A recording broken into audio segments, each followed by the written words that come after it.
The police officer handed me my own wallet and said, "You dropped this at the scene."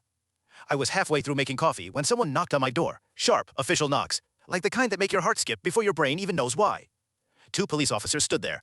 One held out my wallet in a plastic evidence bag. "You dropped this at the scene," he said. I blinked. "The scene of what?" "The accident, out on Harbor Road. You might want to sit down, ma'am."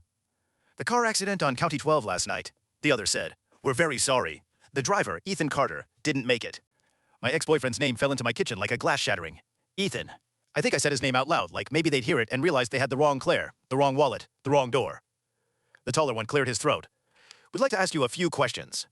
I let them in. I was supposed to be arranging ribbon samples for a June bride. Instead, I watched a cop flip open my wallet, as if checking it wasn't a hallucination. "That's mine," I said, as if possession would save me. I didn't, and then I realized how useless that sentence was, because I didn't even know what I was denying yet. They sat me at my own table and asked the easiest question in the world. "Where were you last night?" "At my high school reunion," I said. "At the yacht club. I don't own a yacht, but in this town, everything with a roof and a dock is called a yacht club."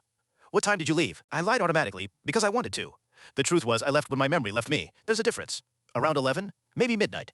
Fragments rearranged themselves like puzzle pieces that used to fit and now didn't. Sparkling lights, a stapled name tag, someone's arm around my shoulders for a photo, a headache blooming behind my eyes like poppies.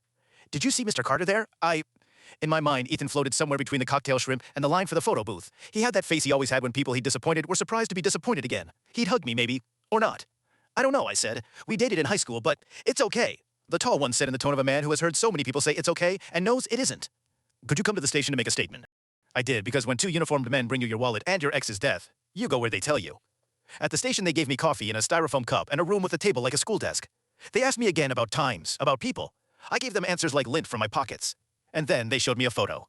Ethan's car in a spider web of guardrail, the metal peeled open like skin, the car door smeared with mud, the ground at the scene with a little rectangle in the dirt. My wallet. My heart gave a small, traitorous jerk like an engine trying to turn over. "I didn't drop it," I said. And who knows, maybe it was true. Maybe it flew. Maybe it was placed there by God, who sometimes has a very specific sense of humor. On the ride home, I kept my phone face down on my lap, as if avoiding it would mean the notifications wouldn't multiply. By the time I unlocked it, they had.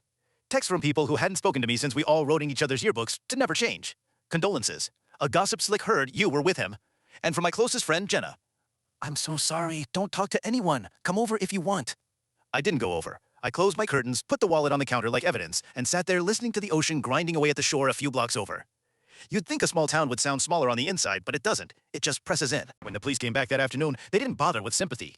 They brought facts. Watch the full video on the channel below.